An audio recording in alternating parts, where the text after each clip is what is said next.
Hey, what's up, everyone? It's your boy Tyler. Welcome to another episode of Draw and Talk, where we talk about indie comics and making comics. Today, I have an awesome guest. We've only discussed with each other. We've only talked with each other on Twitter, but the link is down below on his YouTube channel. We got Muttman. Muttman, do you want to give like your full name, your real name, or do you just want to go by Muttman75? My name's Jason. I go by Muttman on Twitter and YouTube. So yeah, you can call me Jason. You can call me Mutt. You can call me Muttman. Whatever. Boom. All right. We got Jason on. That's all. That's what we want to hear. We got Coffee watching. Says, I'm already here. Coffee, thanks so much for being on and watching. And anyone else who's watching, let us know in the chats. And we hope that you got any, ask any questions for us. We're going to be talking about how to build an audience for your comic book and also for yourself, which I think is really important. We got Justin Ori saying, what's up, dude? What's up, man? And yeah, let's just get into this real quick though. Guys, we've got like 15. Let me check real quick. On my Kickstarter, what we got, we have 23 hours to go left on the Kickstarter for Demons Volume 1. Yeah, 122 pages, graphic novel. The link is in the chat. The link is also in the description. We have 23 hours to go. It's already funded, but you're going to get a 122-page graphic novel. Plus, you're going to get a 40-page digital book. Everyone's going to get that. It's a behind-the-scenes book. So please check that out. It's volume 1 of 3. It's 100% done. November 2nd, I'm going to send the files to the printer, and you should hopefully get the book before Christmas. So yeah, jump in on that. That sounds like a heck of a deal. Yeah, it's finished. The series is finished. All 15 issues. Now it's just putting them out there. So beautiful. Yeah, and we got Scott Bruckner. He says, "Hey guys, what's up, Scott?" Yeah, guys, we're going to be talking about building an audience. I think I'm just going to throw this out there. I think one big thing you can do to build an audience is kind of what we're doing right now. Is we're talking on YouTube. We're building a community. With Draw and Talk, my big plan for this channel is to become a hub for indie creators that we can have. We can have these kind of discussions. We can have these chats. We can also, on Tuesday, I'm going to be making a video about this new thing that we're going to be doing on Thursdays. But on Thursdays, we're going to be doing a drawing night where we're going to, I have a deck of 50 cards. Boom. And on each card is a character. So like this one's Jean Grey. And basically, we'll pick a random card. We'll everyone get 40 minutes to draw it, and then we'll check it out. We'll post it on Twitter, and then you can sell the art. And that we're just trying to build a community here. So that's one way that you can build an audience. Jason, you have a YouTube channel as well. How's that going for you? Slow. It's tough to build. You got to continually try to make something, and you have to make it interesting. So like the content creation is the phase I'm in. I really just started my YouTube channel probably about a month ago, maybe. Well, I've had it for a long time, but really started to actually try to create content that people would enjoy for probably about a month. So I'm pretty new. If you go and look at my channel right now, it'll be a lot of me drawing and talking. It's kind of like your show a little bit, but just telling stories and talking about what we're trying to do with the comic book. And you'll see a lot of me and my co-creator Dan. And I think he's in the chat, so shout out to Macho Dan in the chat. But yeah, we just talk a lot about like what we like, what we like about comics, why comics are cool. Well, like what we think is fun about it, what was fun about collecting, what's fun about getting new stuff now, and then our sort of ups and downs, the trials of making your own comic book, the drama. Yeah, Well, and I think that's one, I was, for those people who are kind of thinking, do I really want to start a YouTube channel? I've got nothing really to say. I have to say that's false. Your channel doesn't have to be about comics. I'm very passionate about making comics. I'm really passionate about learning how to make comics and talking with different creators and hearing their ideas. So I figured, let me make a channel about that. Whereas you could start a channel just talking about Star Wars or Lord of the Rings. And you could, if you're super into that, just start talking, hey guys, this is my thoughts on like Lord of the Rings today. Build up a channel and then, plug in your comic book every now and then. And You know, it doesn't, it's going to be hard. Building up a channel is hard. Scott Bruckner says, yeah, hey, can I offer some constructive criticism? Scott, please do. Let us know. But, I agree with you. Building a YouTube channel is super hard. That's actually my biggest criticism, by the way, of John Malin. I'm super lucky to have been on his show and to have talked with him. He's an awesome guy, but he always says, just start a YouTube channel, get thousands of followers, and then make money on your comic book. I'm like, John, right. Yeah. Okay, just get 1,000 followers. Like, that is super hard to do. Yeah. Well, especially when you're coming at it as a complete, new person, unknown, with no built-in audience from, your comic book career. It's definitely difficult. But everybody's been in the same place, starting out at some point in time. That's what I keep telling myself. Like, everybody started out when they didn't have anybody that knew who they were, and they had to somehow or another garner an audience, whether it was through print or whether it was through social media or whatever whatever space they found themselves in. So I tell myself that to keep myself positive, and I'm determined that it is a good, I think that Malin is definitely right in that it is a good way to create a built-in audience to sell. If you want to sell comic books, YouTube is a great platform for that. So I think the logic is sound. It's just not as easy sometimes as folks make it sound. Yeah, I mean, I was talking with someone, they go, listen, it's easy to make a YouTube channel, and then you'll get like hundreds of thousands of subscribers. Look at Ethan. I'm like, look at like all the work that Ethan Van Sciver has put out. Like, yeah, absolutely. Of course he hit that many subscribers so fast. No wonder he has like 30,000 people watching his streams, is because he's a somebody. Yeah, he's a somebody. So, yeah, I remember when he was in the Wizard magazine, top 20 artists. Do you remember the Wizard magazine top 20 or top 10? I think I'm too young for that. Yeah, I think you probably. Yeah. It was a big deal. Like before all the cool places you could go online to find all your comic book news. We used to buy what's called a Wizard magazine, and it would have all of these art tutorials and highlights on all of these guys. Now, he was there when he was a young guy first starting out. He was in the hot artists. So like they would show his art and they would say he's in the top 10, so people were following him back in the 90s. So he definitely comes in with a built-in audience, just like Malin does in some regard. Yeah. And Malin,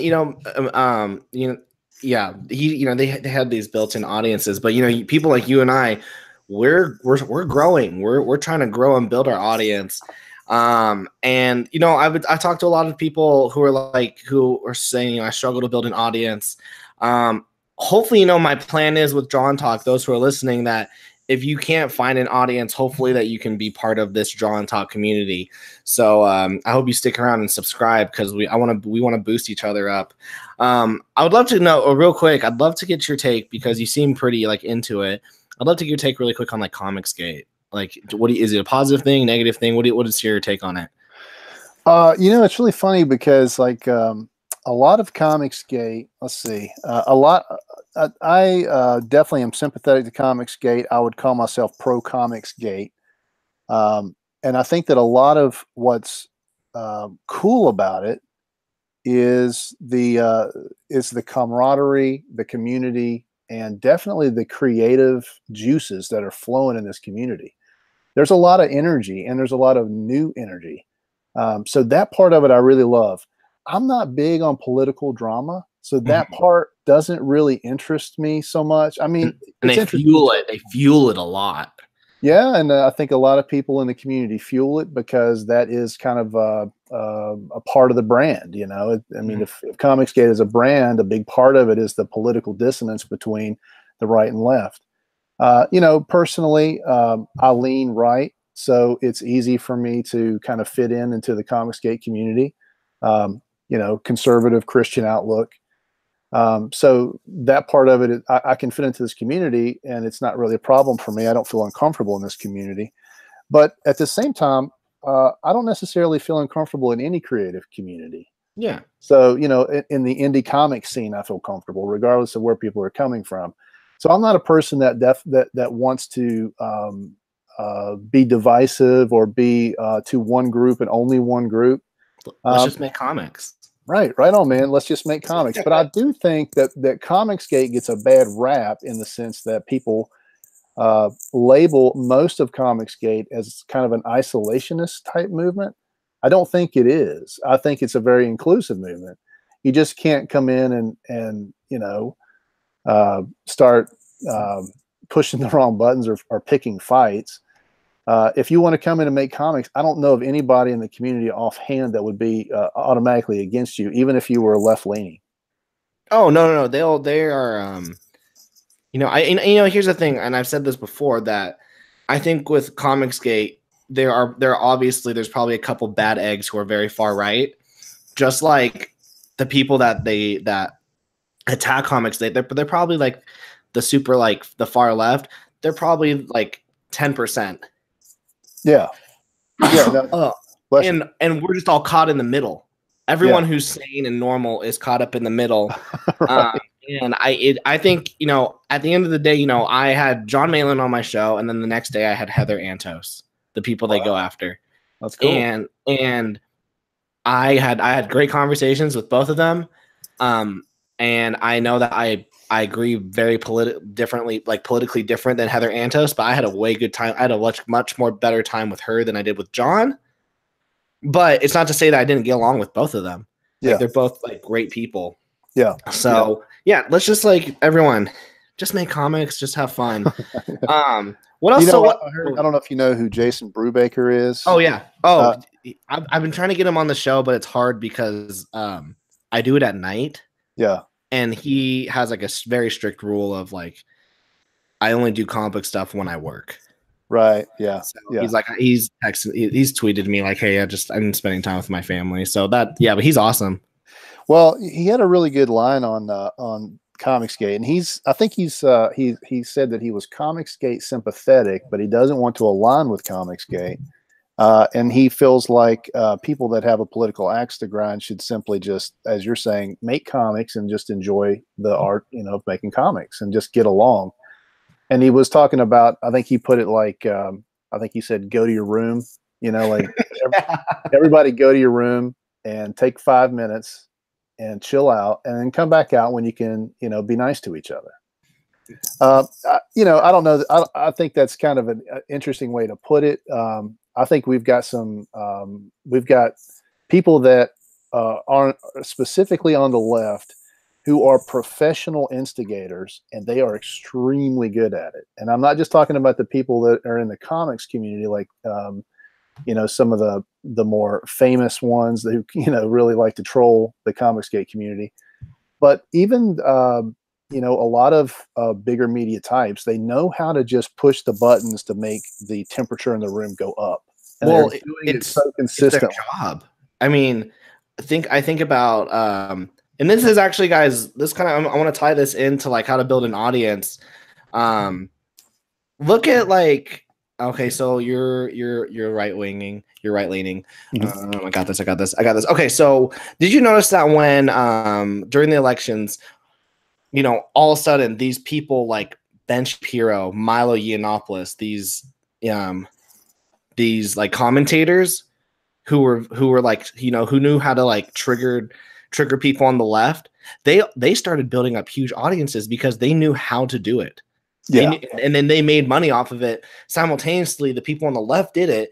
If you can find a way to trigger some kind of emotional reaction, I think that's one way you can build an audience. I'm not telling you guys, everyone, to like start like making like doing trigger an emotional reaction with someone based off a topic that you like. So if you can talk about Star Wars and trigger an emotional reaction with someone, do that to build an audience. But yeah, there are people who know how to, who they can say the right thing at the right time, and they can trigger the people on one side, and then it builds them on the other side.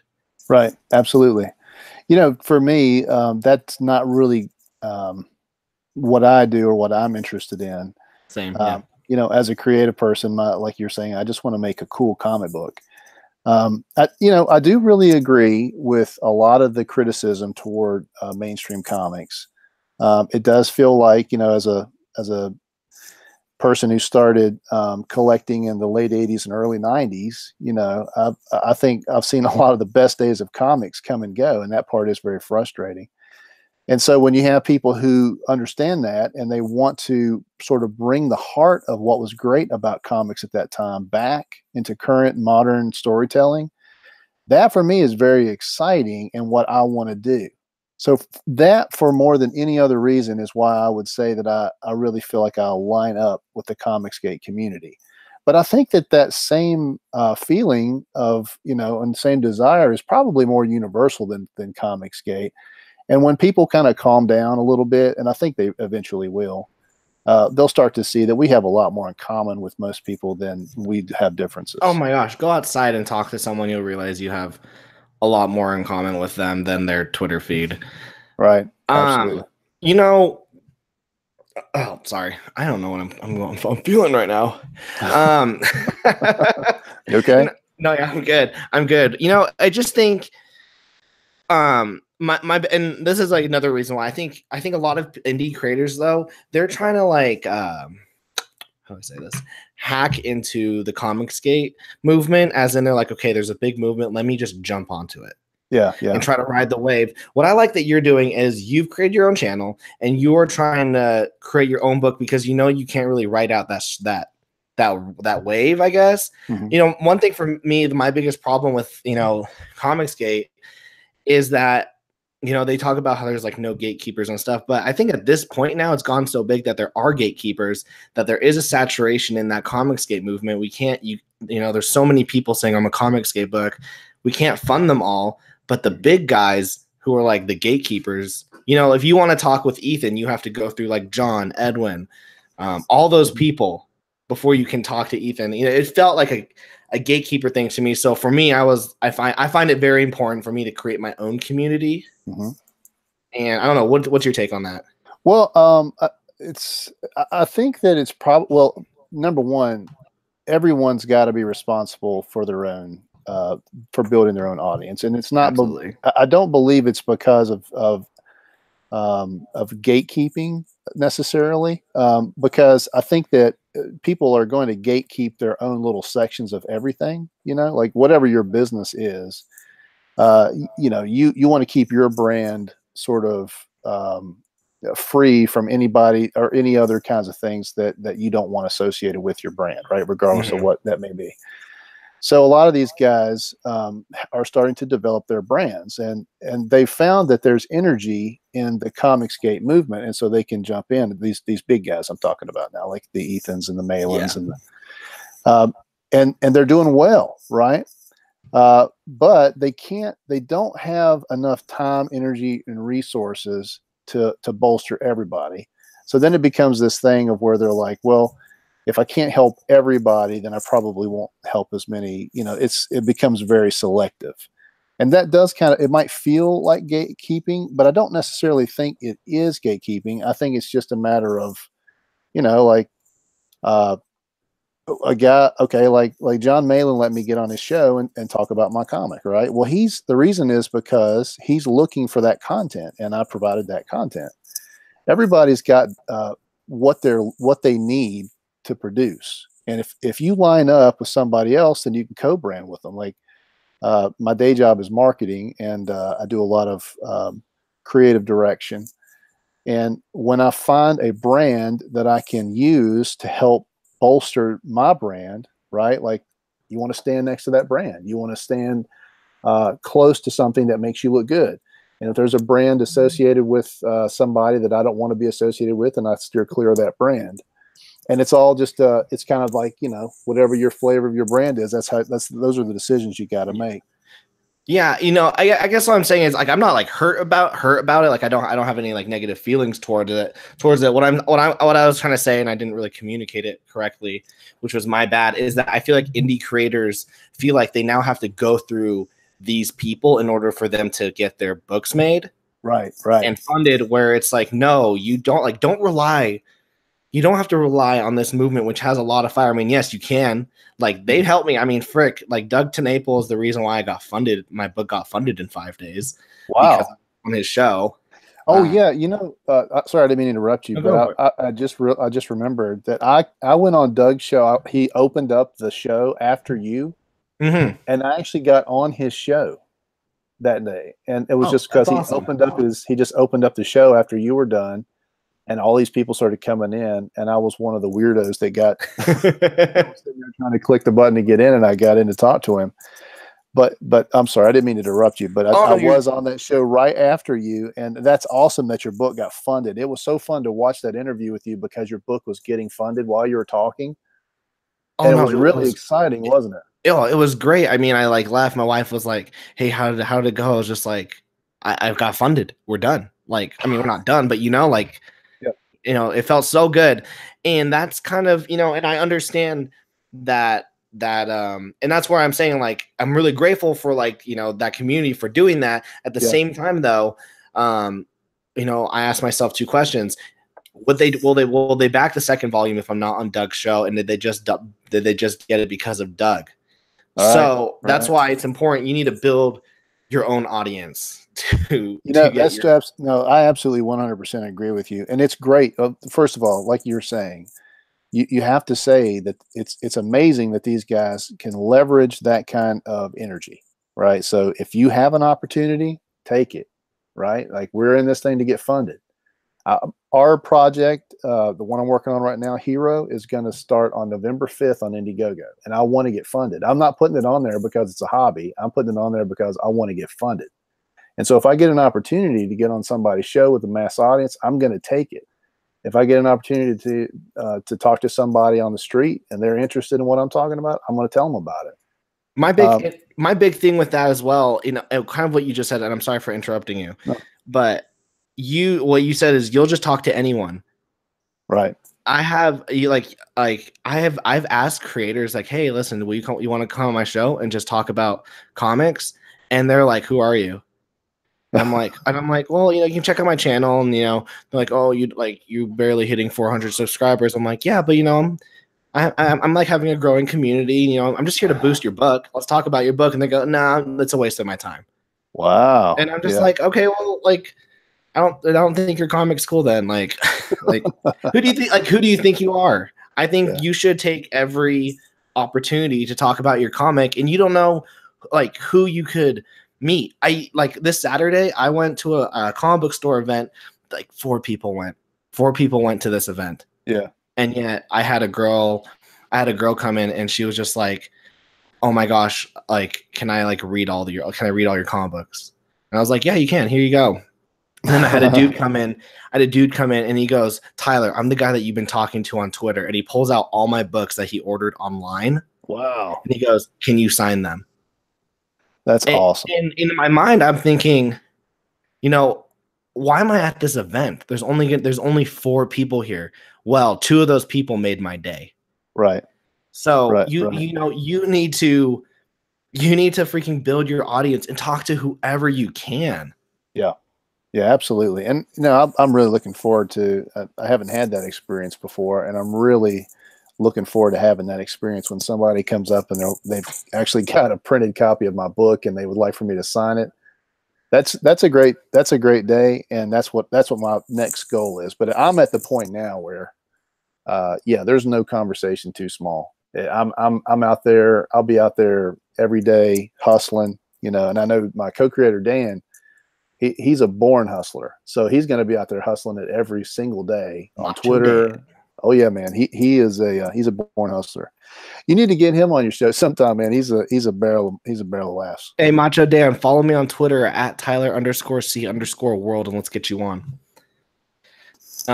Yeah, even like the big people, like my friend Larry, he has a small YouTube channel. He got Ethan on. I, Wow. I you know I had Heather Antos on, a huge Marvel editor and image editor. I Yeah. had Brian Hill. He wrote Detective Comics, and he's currently writing Batman and The Outsiders. I Yeah. mean, everyone. If you're smart, guys, if you're smart about building your audience, you're trying to reach new people.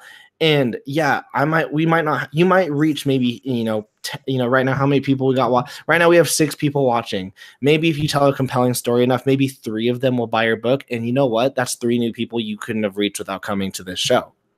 That's right. That's right. Yeah, you got to. I mean, if you're an indie creator, right, like me, you're most likely doing it because you have a true passion for it. Because this is not where the money is, right? We're not here to get rich. We're here to. Well, I mean, maybe someday, and that's what everybody hopes, that their stuff will be so successful that they'll be, famous and rich and all that. But we're here because we just love creating. We love to make up stories, and we love to draw. And if you can do that and get paid a little bit of money where people actually follow you and like you, that's pretty much the pinnacle for most people in the indie market. So, that's my goal. And I know I'm speaking for Dan a little bit. That's his goal too. We just want somebody to buy our comic book. If somebody buys our comic book, it's going to make our day. We're just going to think that's the greatest thing. And, funding is what is going to be our goal. We're going to hustle. We're going to hustle to the last minute of the campaign. But, if somebody buys it and reads it, that's really what we want. We want people to say, hey, you wrote the story and I liked it. Dude, I really, I want you guys to have that feeling. I think it's one of the best. It's one of the best feelings. I hadn't had that feeling in a really long time up until yesterday when some random guy comes and goes, hey, I bought 10 issues of your comic book off this random website and I've been doing it for the last 2 years. Yeah. And I'm like, what? Right. Okay. That's just okay. And he found me through social media, and also, he found me through both social media, but also this kind of tactic to build an audience. I'd like to get your take on it. I printed off like 50 of my issue number 1s. And then I just threw away the cost, and I was like, okay, I'm going to lose money right here. Mm-hmm. And I went to my comic book store and I said, okay, put these in every single person's hold. That's awesome. Yeah. That's a great idea. And that's how he found it. He didn't know I was local. He was just like, oh, I got an extra comic book. I like this. Went on the website on the back and kept buying them. Yeah. Yeah. So what do you think about that kind of idea? I love that idea. We're on our campaign, which, like I said, starts November 5th. We are giving away the first, we call it the 0 issue. It's the 0 issue of Hero. Mm-hmm. So it's going to be a 16-page story, and that's going to be totally free for anybody who wants to download it digitally. Smart. So smart. Yeah, we want people to get into the story, and you want to do it with artwork and exciting videos and all that kind of stuff. But we really feel strongly that we've got a good product, and so we're literally just going to put it out there in the wild and just let people have it, and hopefully that will cause them to want to buy the next 48 pages. Well, that's freaking like next week, right? It's next week. Yeah, we're right there. I'm working on the last promotional piece right now, and then we're going to start it up. We've got to make our video still. We've got to finish that.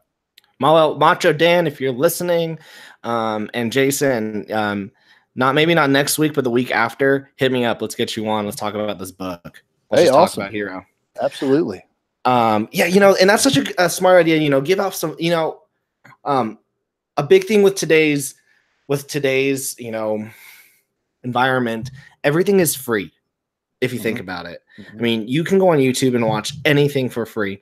And so when people are saying, I want to make money, and they're charging everything, hey, this book, it's $1. And I'm saying, why don't you just give it for free, and maybe they'll come back and buy the $10 thing.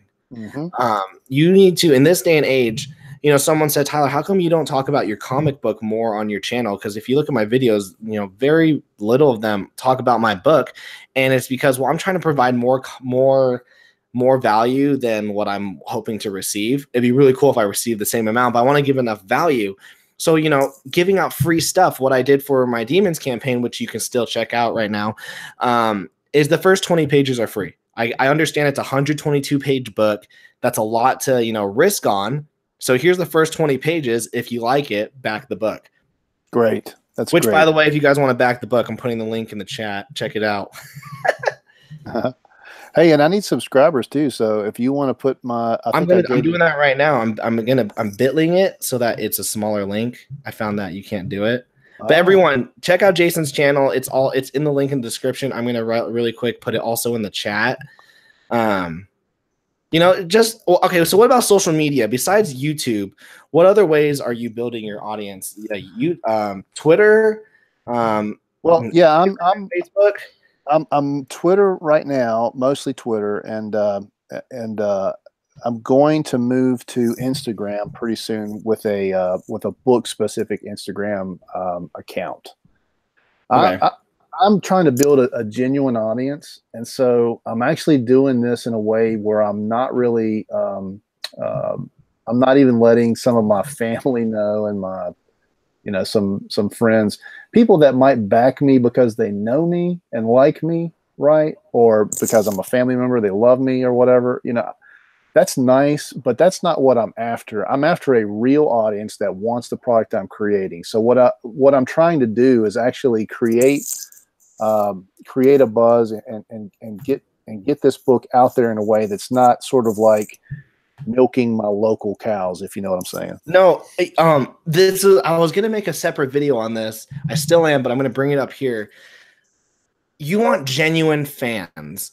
Yes, your family and friends, they're genuine friends, they're genuine fans and whatnot, and they're there to help you.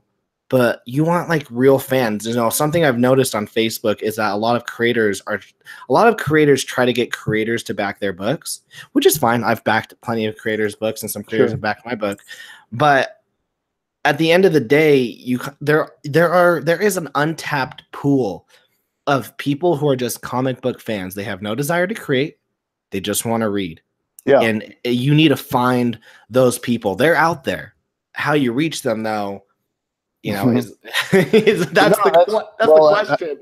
I think that one thing that Comicsgate has really exposed and picked up on is there is a kind of a sleeping giant of comic book fans. If you look at how well the movies do, and I mean any kind of property, whether it be a TV show or whether it be a movie, whether it be independent video type stuff that has to do with superheroes or fantasy, sci-fi, adventure, that's where people are spending their money. They want escapism. And that's what I believe Comicsgate has tapped into. They're finding that, they have to kind of fight the system to do it the way they want to. But there's an audience that's dormant and waiting for that content to be created. And I think that one thing that's great about being around Comicsgate and watching Comicsgate people come in and out, and you're right, it is kind of well, I think this was your point, that there is kind of a creator backing creator type thing that's happening. But I do believe there's a dormant audience that's looking for this kind of entertainment. And once they pick up on it, it's going to heat up fast. And if we're around during that time, we'll reap the benefits. It's true. One thing I do, I love my channel. I love the people who watch it. The only struggle with my channel is I know that it's for creators. Like Right. my channel is like really catered towards creators and how to make comic books. But Yeah, you but know, well, I was going to say real quick, you know, that if you surround yourself with creative types and if you have creative types who are your audience now, they're going to bring in people who are not creative types because people are going to, sort of like start to resonate with what's being created. So that's not a bad thing if you're sort of like early adopters are creative types. That's actually a very positive and good thing, I believe, because they're going to draw from their own creativity. They're going to draw people who are consumers. that's So true. I just think we're going to see very soon a sort of like a new sort of consumer out there that's looking for this stuff. And so do you think? So do you think that? Well, I guess like it's also like a mile. If people who are like I want to hear, I want to like listen to the creators of Hero, then they'll be like, oh, well, they were on this interview. Let's listen to their mindset. I think a lot of people like hearing that these days. Oh Is the yeah, absolutely. mindset of their favorite creators. Oh, absolutely. I mean, no, it's uh, politicians are, Politicians are politicians. People that deliver the news. But creative people, right, are always going to bring something different. You know, whether it's a musician or a writer or a painter or, you know, poet. I mean, whatever kind of creative force you're into, you know, whatever kind of creative person or art form you're into, you can't you're not going to find that except with that person. So if you find something that you like that creator is creating, then you're going to be a loyal fan. You're talking about Doug TenNapel. I'm a Doug TenNapel guy from way before Comicsgate, because he was creating something that was really interesting, right? He was creating in a space that nobody else was creating in. He had a style nobody had. He had a storytelling ability nobody else had. And I was drawn to that. So I probably followed him for 10 years and bought several of his books. When he came to Comicsgate, that was one of the things that I was like, oh, holy crap, maybe I should really start to focus on this and pay attention. And you know what's funny is with Doug, when I was talking with him, I was like, you know, are you Comicsgate? You know, he says, I'm part of the movement, but I'm not part of the religion. I heard him say that. Yeah, kind of just like, you know, he understands the movement.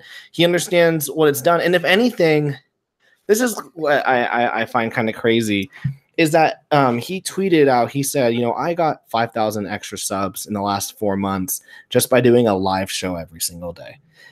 And a lot of people who criticize Comicsgate, they're like, you know, these guys suck because they do a live show every single day. Like, when do they even have time? I'm like, well, why don't you know, you do it. You know, I know I used to only do pre-recorded shows.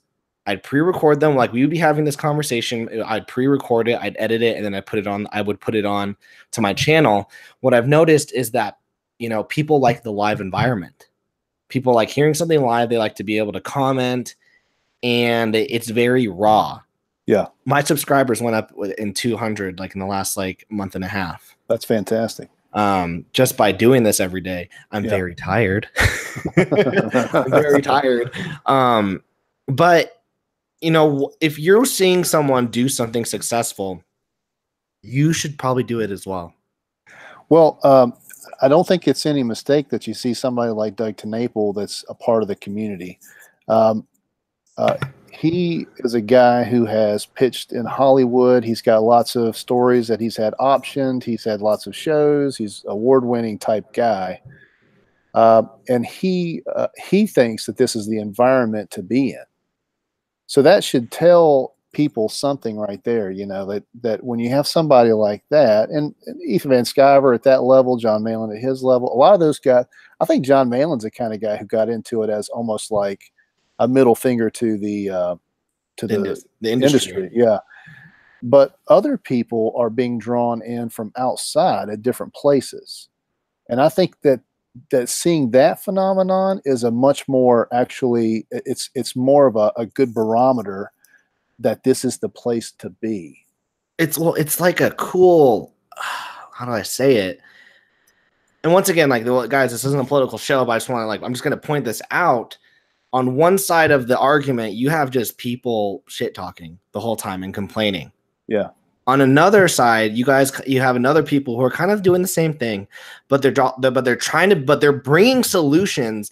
And not only are they doing that, they're creating a community. How many like big A-listers are you going to see invite their chat into their room and then spend 3.5 hours talking to getting to know each one? Yeah. I mean, I was watching Doug's show like last week, and I put a little comment on it saying, "Hey, Doug," and he goes, "Oh, that's Tyler. I had him on my show 3 weeks ago." Awesome. And I went, "You remember me? You've had so many people, you know. It's such a good community. That's one thing that I like, and it resonates with me, and something that I want to bring to my YouTube channel is that sense of community. That's why I'm trying to do more."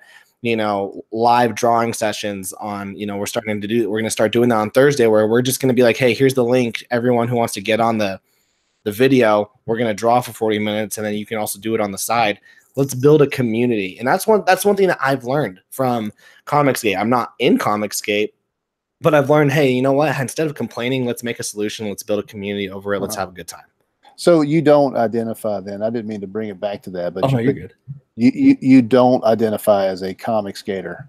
No, like even when I was on John Malin's show, and he's really nice because he said at the very beginning, hey, I've got Tyler on the show. We've talked before. He's not Comicsgate, treat him nicely, and everyone was there super nice. Yeah. So I don't retweet anything that says hashtag Comicsgate. Okay. It doesn't mean that I think the community is great. They're really nice to me. My big thing is because I would love an opportunity to work pro. Okay. Not like as in not maybe not pro, mainstream. Yeah. And I don't like putting like a, what do I say, a title on like where I am. Yeah. Does that make sense? Well, absolutely. And I mean, by me as sort of identifying as Comicsgate, I guess there is that potential. But I think my belief is that this community is going to.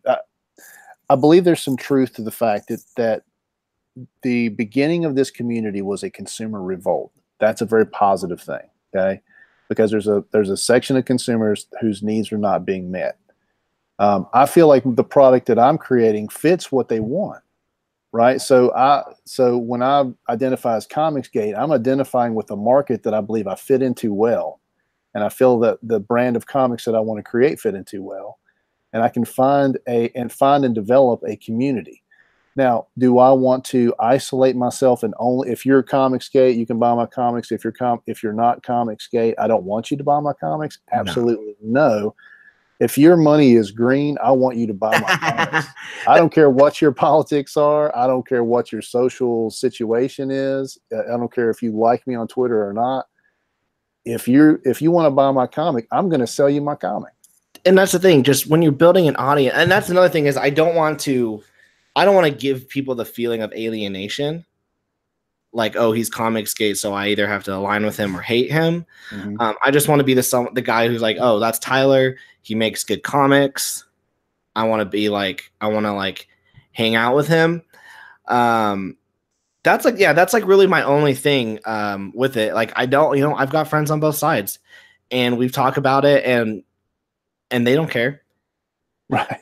They don't care. But it's that for me, I like to just stay in the middle because, I don't know, maybe I do agree with you though. It is a consumer revolt. There is cash there. There is potential. There are fans there. There are people who are wanting better comics.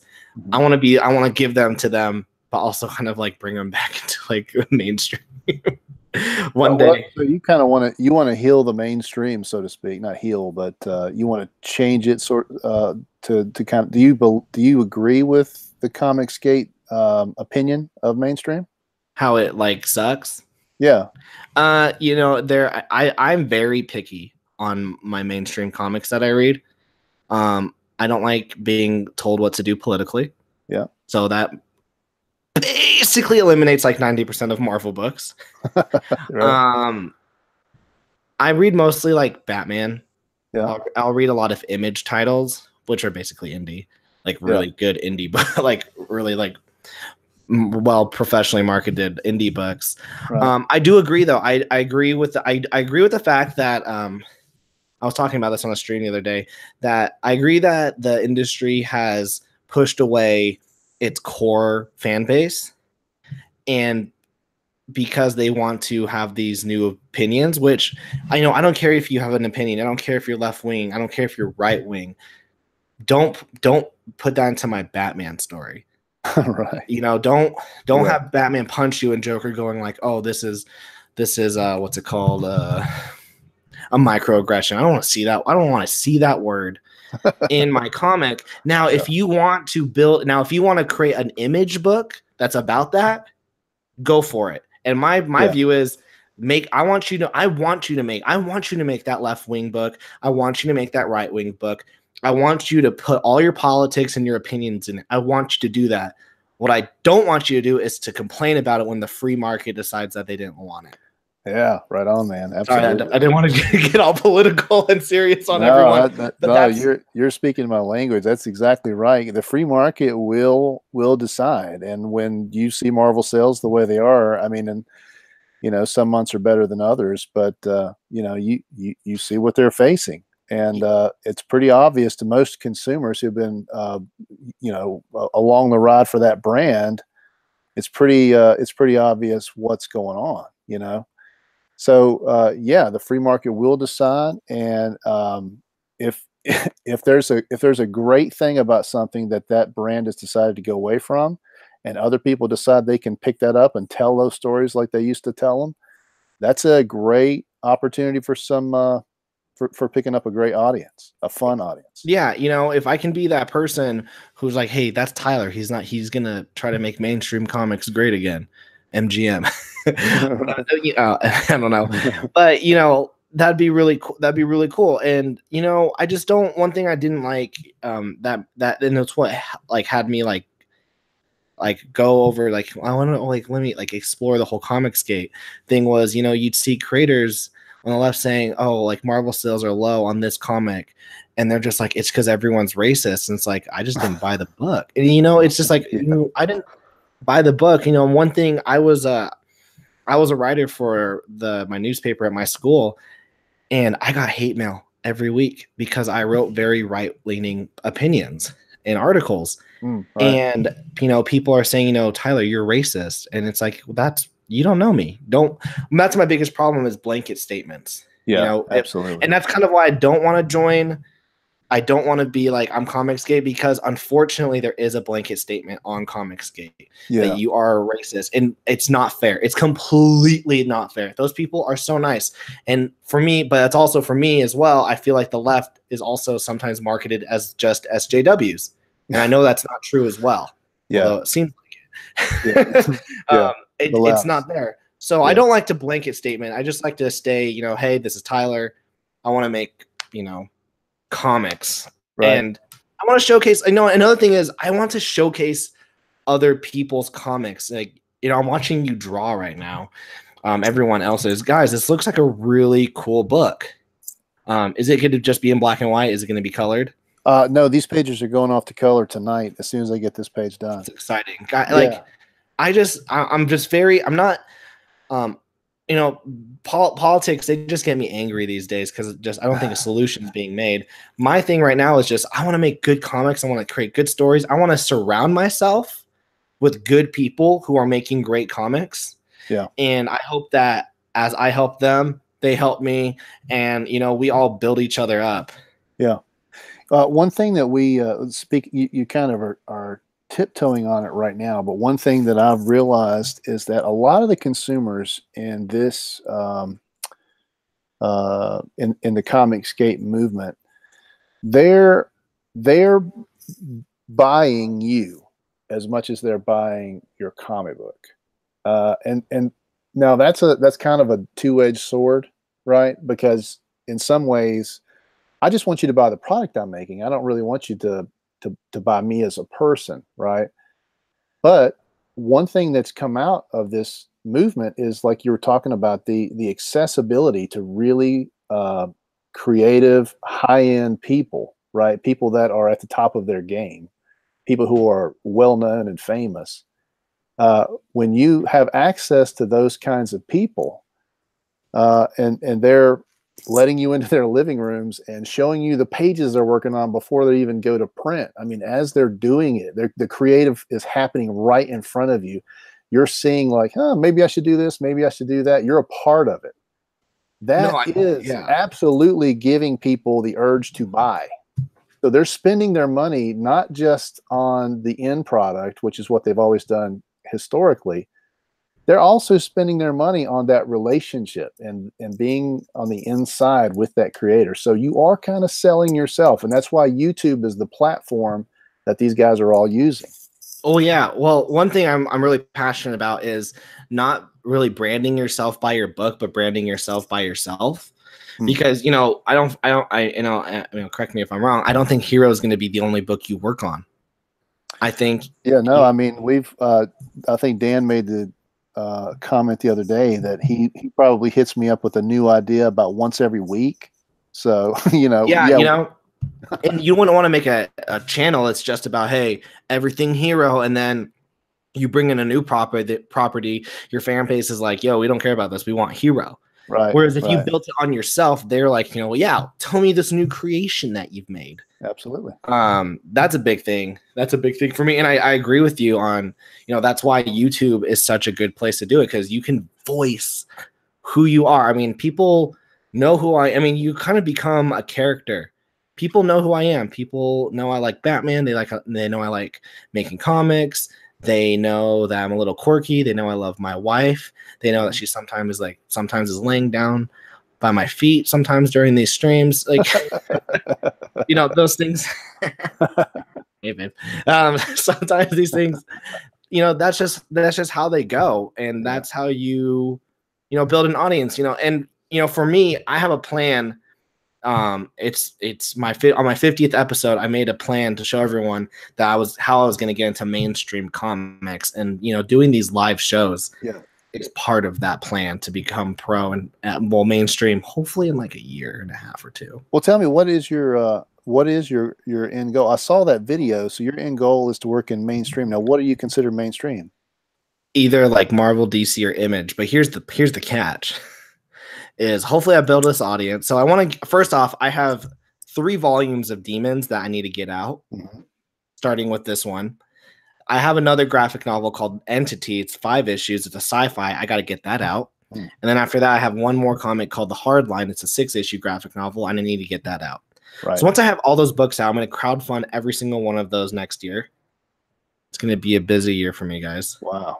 Either next year or like maybe it might have to go into like the next year as well. But, those books need to get out. And I want to get them out like in 4-month increments. Push it out, get it printed, send it off, start on the next Indiegogo, or give it some time. But while I do that, I'm also practicing my drawing. I'm creating art samples. I've got the email addresses to like CB Saluski. He's the Marvel editor who's him.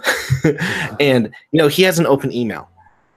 I also, I've got, I know a bunch of, there's a bunch of professional artists that live in this area. There's Tyler Kirkham, there's Ryan Otley, there's Chad Harden. There's a big comic book community here in my hometown, where I live right now, that I can show them kind of stuff and they can help me along. I've networked with a bunch of DC and Marvel people on social media I can hit up. And if anything else, hopefully by the end of the year, my skills would have gotten a little better, that I can maybe pitch a series to Image.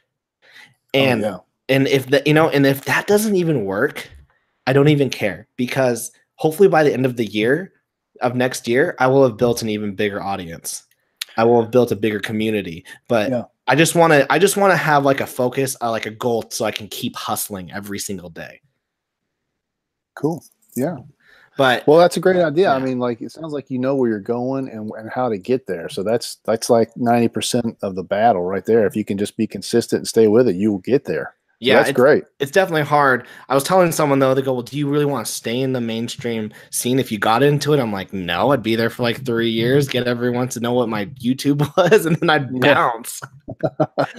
Right. Which I don't think is a bad thing, because I think.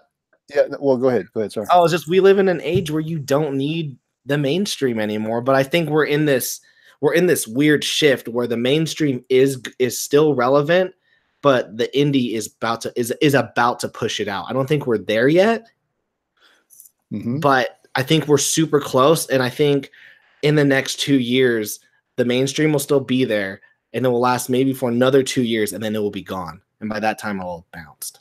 And all these other creators who didn't build their social media correctly, they might fizzle out. Well, I mean, like when I was first, because I mean, a lot of us comic book guys are dreamers. When we were younger, we wanted to work for the big two, and and then we are dreamers. Like, so I used to send my stuff in into art contests, and I went to conventions and talked to editors and stuff like that. And a lot of times it just came down to my style wasn't really the mainstream. It was a mainstream style. And as a young man, I didn't really understand it fully, and I didn't understand like what they're looking for and why they're looking for it, because they're a business that's built on a certain kind of thing and they need to continue that thing. But as I've gotten older, I keep thinking how funny it is that I really, if I could work on Hero, and I know people are going to be like, "Yeah, right, Jason, you're full of crap," but it's really true. If I could work on my own thing for nothing, or work on someone else's thing for a lot of money but no ownership, I probably would choose my own thing, because I think that at the end of the day, if there is ever potential for something to be lucrative, It's you your own want it to be thing. your own thing. You want to control it. You want to keep it good in the way that it's good, and eventually have an audience that's so big that your grandkids can eat off that audience. Hmm. Yeah, one thing that I've noticed is that I haven't had a lot of time to work on my own stuff right now because I do a lot of artwork for other creators, which is great because it helps me pay bills and crap, and I have other stuff. But I sometimes there are days where I'm like, I'd rather just draw my own thing. Oh man. This would be just amazing. Well, Yeah. like you're part of what your show is to you were talking about the draw or the contest where you you pick a card and Yeah. go for it. Uh, it has a lot more value on your show where people can just be entertained by the person drawing than it does even in commission format. Like when you're drawing commissions, like on a weekly basis or whatever, and selling those online. A lot of those guys, they get into that commission rut, and that's all they ever do. The money's pretty good. It's consistent. You always got buyers who are looking for Batman or Spider-Man or Deadpool. But you're not doing your own thing. You're not doing your own thing. And at some point in time, you got to pull the plug on something that's making you money. And a lot of these guys have done this, and this is very brave. You pull the plug on something that's making you money, and you take a chance on your own idea. But man, there's nothing, in my opinion, there's nothing more fun than seeing something that you've created on your own or with a friend. In my case, with Macho Dan, we're watching this thing come to life before our very eyes, and it is the most exciting time I've ever had as a creative person. Dude, it's gonna be great as well when you freaking see someone go, "Hey, did you make this?" And that's gonna be the best feeling. I want to get into the chat real quick, and then I want to ask you one last question before we wrap it up. Just Sure. one more talking point. We got Brenton here. We got Skull Diamond 94. They said it's going to be a busy year for me too, as I'll be doing my own metal comic heavy saga. Skull Diamond 94, hit me up on Twitter and let's get you on the show. I want to see it. It's Carl's Amateur Hour. I was thinking about doing some commission work myself. I think commission work is really good. It's money. It's money you get. It's just it's practice too. It's practice. It's just that balance. It's that balance. I have, and I draw in the morning. I wake up at 5 and I draw before I go to work. And right now, I'm focused on drawing someone else's creation, which, luckily I like it. I'm a big fan of their creation. I'm having a lot of fun, but there's nothing more fun than doing your own creation. Right. Like nothing at all. But it is something that I have planned on, maybe next year once I'm finished with this project. Maybe I don't take any more commissions work and do my own work. Let me say this too, Tyler. Sorry to interrupt, but let me say this too. The hustle is real, man, and people got to pay the light bill. And if you pay the light bill by drawing Deadpool, and whoever's in the chat or talking about it or whatever, if you're paying the bills by drawing commissions and that's how you pay the bills, then draw those commissions. But just don't miss the opportunity to create your own thing at some point. I agree. I totally freaking agree. Everyone, everyone check out. I'm gonna put in the chat again real quick. We're gonna put. I'm putting in the Kickstarter demons in the chat. I'm also gonna put Jason's channel. Please hit the subscribe button on his channel. I'm gonna hit the subscribe button too. And I guess one last question. It's something I've been thinking about recently. I don't know if you saw. I had an episode. I think last week. And it did really well, and it was why my webtoons failed. Oh, I watched that one. What's your belief on like web comics? I love web comics.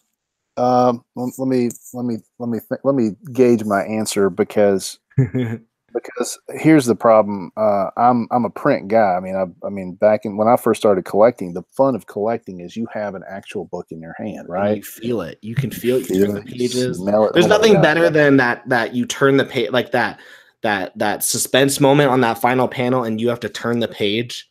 Yeah. Oh yeah. There's nothing better than that. That and I mean, there's all the senses are engaged. I mean, like you always hear people talking about the smell of Oh the my ink on gosh, the pages. the smell of an old school comic book. So Yeah, and I love to go digging in the dollar bins. I think um, part of what makes me want to do the kind of comics I do is because I'm a dollar bin diver, and I get in there. I can spend all day in one box, and I just figure out what's the best thing out of this one box. Plus, man, I'm a cheapskate, so I love to find my entertainment cheap. And a dollar bin comic, there's so many treasures you can find in those do things. you think you guys would ever print with that Alterna? Have you heard of that Alterna Yeah, oh newsprint? yeah, I like that idea, and I think that's cool. And I think that the price, more so than the newsprint, The is price. is the price. You can get, I think someone told me, well, it was you. I think it was someone else. Yeah, I think it was someone else. For you can get 2,000 copies for $800. Yeah, 2,000? that's awesome. I would spend I would, you crowdfund that, you give it to your 100 backers, you start handing them out on the streets. Go to every Oh, comic book dude. store and start putting Oh, that into their holds. absolutely. Yeah, and and I like Peter Samedi. I think he's good people. Seems to Great be guy. anyway. So I think he's the kind of guy. He's got a great niche. I think he had some adversity, definitely with some of his recent battles with SJWs attacking him. But it seems like he's come out of it a much, He's killing it. I he's think he's killing it, killing right? it now. Yeah, I think much that's much one, better. when people say, what has Comicsgate ever done? I will say Comicsgate saved Alterna and Absolutely, made it into a absolutely. prominent indie. I think it boosted them, if anything. I'll tell you something else, and this is just my opinion on. I guess I'm guessing what's going to happen. But I'm following the Comicsgate gossip, and part of it is that the Zach versus Wade, court case that's coming up. I think that the outcome of that case is going to bring. I think it's going to gather some major attention, not just in comics, but outside of comics and media. And I think that it's going to be a political hot potato, which is bad. But at the same time, there's going to be a ton of right-leaning people who gain more knowledge about what's going on over here, and there's going to be a flood in of new readers. Mm-hmm. So, One of my biggest sad things that I heard about Zach. I don't 100% agree with everything he does, because he's a human being and I'm a human being. Yep. I'm not a robot, so I agree with him on everything. Is he said that he was scheduled to go on Joe Rogan's podcast, and then it never happened because of scheduling conflicts. Mm-hmm. That would have been huge for the community, yeah, for the absolutely. just for the comic book community, for Joe Rogan to pull him on and to show off, comics again. I had a friend who didn't even know that they were still around. They were like, "Oh, comics! I thought those used to be a thing." I'm like, "No." I guess the reason why I bring up web comics is just the ability to build an audience on there. Yeah. I didn't finish my. Sorry about that. Yeah. No, I got myself off track. But yeah, no, I love the physicality of a comic book. I love the print. However, if the readers are online, especially if new readers that are coming up into comics would prefer it that way, you got to give the consumer what they want. If they want to read a comic book on their phone, which to me is a travesty. If somebody wants to read a comic book on their phone, then I need to be in the business of developing my storytelling to really shine well on that format. Hero's not going to be good on a web comic. It's made for print. Oh, absolutely. No question about it. And we're going to print a beautiful copy. We're building into our price enough to print a beautiful 48-page comic book. That's awesome. So, and as the tiers go up, once we get funded, the next stage of stretch goals are all going to be about making that print better. And Dan's got a dream, buddy. Let me tell you, this guy dreams every night when he goes to sleep, when he lays his fat round head on that pillow. He dreams of chromium covers. And if we got enough money to make a chromium cover, then he could just die happy. So that's our big dream. That's our big goals. 90s style chromium cover. That's awesome. That's awesome. But with that, there's just the feel of the print. I only want my comics to be print, but I don't know, ever since I've been thinking about that episode I did and looking at that girl's webtoons who lives over here, and how she has 10,000, she almost has 11,000 subscribers on that comic. Wow. Yeah, that's awesome. It's her very first comic ever made. Wow. Well, it just makes me think, is webtoons a way? I don't know. Is it the future? I don't know.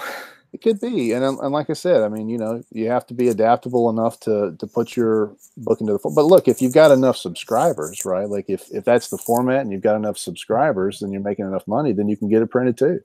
Yeah, she might have she has 10,000 subscribers. She has around 1,500 people who read each episode and like it and comment. Yeah, that's 1,500 people who could back your book. Right on. That's right. Yeah. Webtoons is, I think are they a Chinese or a Japanese company? Chinese. Yeah. So they don't care about American politics. If I were them, I would be looking into this kind of a movement to find really great comic creators that are, coming out of the woodwork, and pay them to be on because Webtoons pays creators. Absolutely, it would get more traction to their website for sure. Yeah. And the other thing I wanted to say before I forget is that Comicsgate in general, and this is a big part of what I mean when I'll sell to anybody and I'll talk to anybody, is that Comicsgate in general is a fine movement, but it has to go beyond its own borders. You have to get out there and find people who are the dormant audience, and you have to be really progressive about it. You have to get there and try new things. Absolutely. You can't just, and that's the thing. You can't just stick with this community. I think I think it will get saturated. Yeah, I think it's like a garden. I mean, the Comicsgate section of your garden, you want to keep that really watered, and you want to tend that on a daily basis because it's growing good. But there are other sections of the garden too, and you don't want to neglect that. You want to come over to that section of the garden that's the sort of bigger section. It's the indie comics section, and you want to give it a good kind of dousing, as much as you can. You want to pay attention to that scene outside of Comicsgate as much as you can, and you also want to pay attention to something related. If there's something related, like for us, Hero is a sci-fi epic. It has to do with reanimation, right? So people that are interested in reanimation, they may not be comics fans, but if they're interested in that kind of story, they'll like your book. Yeah, they'll like the book. So we want to be trying to find that hashtag and those people too. Oh yeah, I for my demons book, I joined a bunch of demon people who groups that like demons and crap on Facebook. Very scary people. Oh, terrifying. I'm man, the things that they believe, say, and are videotaping, it's so scary. Wow. But I got I would post in there, talked with a bunch of people, started conversations, got 2 backers from there. Hey, man, like I said, it doesn't matter who you are. If your money's green, you can buy my book. Exactly. All right, everyone. We're going to end the show right here. Jason, thanks so much for being on. We're going to get you and Macho Dan on the show again once your guys' book, once your Indiegogo goes out. And then that will be probably in 2 weeks. Everyone, stick around for the next episode tomorrow. Don't stick around, go to bed. But for tomorrow's episode, it's going to be a short one, but we're going to be introducing a new live series on Thursdays where we're going to be doing a drawing challenge, and we want everyone to jump onto to chat and draw with us, and we want to show off everyone's creation. So it's going to be a really fun thing we do. So on Tuesday, we're going to show off the rules, and then on Thursday, we're going to do it. So please watch that video on Tuesday. Subscribe to Draw and Talk. Subscribe to Jason's channel. Both of them are in the descriptions down below. And also, feel free. We only have 24 hours left. Please check out Demons Volume 1. You're going to get a 122-page graphic novel, plus you're going to get an extra 40 pages of behind-the-scenes work before Christmas. So, yeah, I'm going to be sending the files to the printer in 2-3 days. So, please back the book. Jason, thanks so much for being on the show. Thank you very much for having me. I really appreciate the time and great conversation. Keep up the good work. Oh, dude, thanks so much. Peace out, everyone.